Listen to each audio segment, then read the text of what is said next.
So we have our posts up. They're all 6x6 rough sawn posts on footings and post-based anchors. Now we're going to be putting lines of beams up on each lines of posts. And so what we're doing is we're notching in each post and beam. So this beam right here, this will go against our post. There'll be another beam that notches into that notch over to the center post right here. There's a hole drilled already here, and that hole will be drilled through the other notch in the other beam. And we're going to use a long 12-inch lag screw to connect these beams down through to the center of the post right there. And then these beams also, this beam, this is the way it is. It's a 6-inch by 8-inch beam. Gave it a little 45-degree cut because it's going to overhang the post a little bit, just to give it a little local flavor, because we're in the Southwest. And and then this notch right here is going to sit on the front post there, and it helps us lock it in. And we'll drill another hole right through here, and we'll have our 12-inch lag going down through this 6x8 into our 6x6 post. And that's the process we're doing right now. We're going to be putting up a beam in a few minutes probably. Here's the other advantage of containers. It's instant scaffolding. We have the containers here. We can slide the beam right up on top of the container, and we can just go up with our ladder, and we can work right off of the top of the container.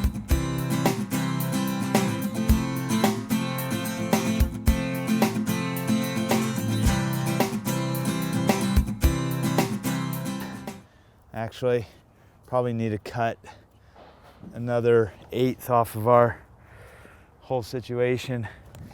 Yeah, so we can get the saw up here, because this post is actually 6 3/16, and yeah, this is about 6 1/16. Our notches have to be a 1/2 inch deeper than our original notches and our original plan has showed. So the best way to do a notch with a circular saw is just to cut the edges here and here, and then do a series of passes, and then just knock out all these chips with a chisel.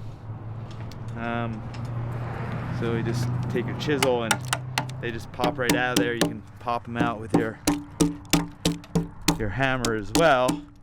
And then, but once I do all the passes, it's easy, and then I can just come back with my chisel to clean up all those little burrs like this, and then we'll get a nice clean notch. Be careful not to get any tear out on the end, but it's an easy way to do a notch with simple tools.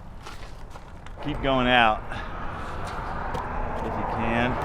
There we go, we're getting there. It's tight, it's almost there. I just need a block of wood. If I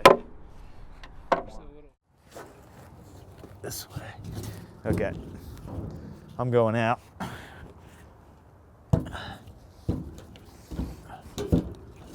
Whoa.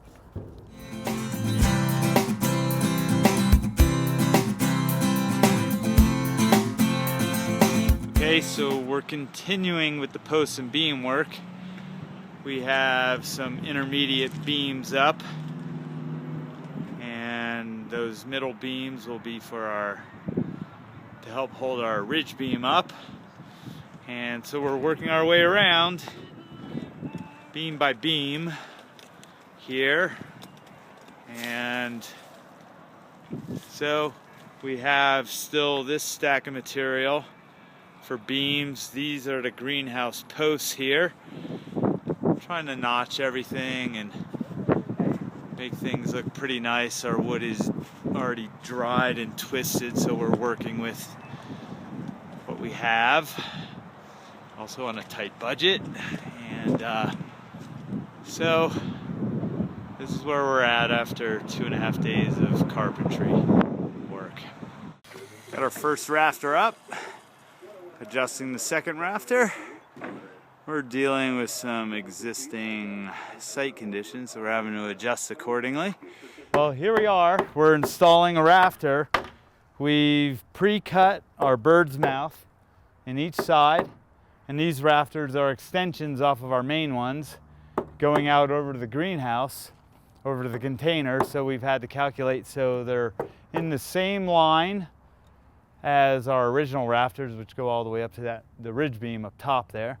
So we're about ready to install them. So all of our cuts are at 12.5 degrees, and each bird's mouth is at 12.5 degrees, and then 90 degrees off of that to fit, to sit flat on top of our 6x8 beam. So we're gonna install it right now.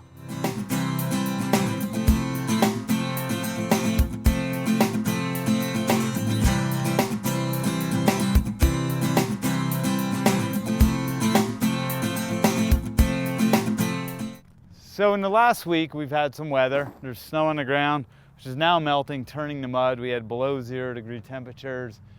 It slowed us down a little bit, but here we are, moving ahead. And so we have our rafters, our final rafters are up.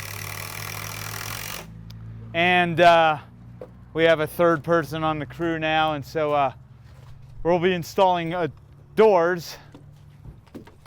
There'll be a door in this opening, and they're pre-hung units. They're already hung in their jams here, glass doors, since this whole area on the south side of the containers is a greenhouse for the students. And they'll be building in some thermal mass elements to hold the heat in here. So all of these openings are accommodating 1-inch insulated tempered glass double glazed units, and there'll be 7 of them and a door on each end for ventilation. We may put some operable vents in the roof. So our next step for the roof is going to be rough sawn decking across the rafters, then a layer of 5/8 OSB, which is similar to what people often call particle board or chipboard. We'll be putting gutters on the eaves here. They eventually want to catch water in cisterns, which will be buried or bermed around. And so that's where we're at now. We've had some challenges with some of the footings not being level. That was pre-existing conditions before we arrived. A little bit out of our control, but we're working with what we have. Okay, so another thing that we did to stiffen up the structure, because some of you may be able to see that we don't have bracing except for our temporary bracing, which will come off. So we built these 2x4 wall panels here with the OSB sheathing nailed to the backside, and then we installed them and nailed and screwed all the way around to our posts and beams to prevent the structure from racking and falling over one way or the other. So we have a panel here, basically to give it shear strength, and we have a panel over here. And then the rest of the timber frame structure around the containers, we're going to use 6x6s, similar to this scrap. We're gonna cut 45s on the ends, and those will be installed essentially into pockets that we cut into our existing posts and beams. And so we're going to have bracing all the way from every post and beam all the way around the building to prevent this from racking that way. And then we're going to also need some bracing up there on our ridge beam to our posts to prevent the ridge beam from wanting to fall over this way. And so those are going to be our next projects that we after we get the roof on, then we'll come back and do that bracing. So then this space is going to remain open for workshop space. Eventually the school and their students may enclose that west wall between the containers, but right now it's going to be an open workshop. It'll eventually get paving all out in front, similar to this concrete pour that has been done here for extended workshop for their vocational program and gardening program. So that's basically where we're at right now. So we got some decking on near the end of the day here, and 1x8 rough sawn decking from a local mill, and we also got a The glass door, pre-hung door installed. Framed a rough opening with 2x4s against our 6x6 posts and our 6x8 beam. Well, we got our 1x8 decking on. The next thing we need to do, because this won't provide adequate structure for the roof, we're building 2x4 frames, and they're going to have a 2-foot layout, and they'll span between the rafters, and then we're going to have 5/8 OSB decking on top of that. Okay, we're putting the decking over our 2x4 frames now. We're tacking 5/8 OSB decking. We've nailed all this rough sawn 1x8 and screwed up into these 2x4s from underneath. We strung lines and then spent the morning doing that. Fun. And here's this guy working all by himself because I'm doing this all by myself. There we are, nailing off with 2 3/8 nails with our nail gun, which makes quick work of this.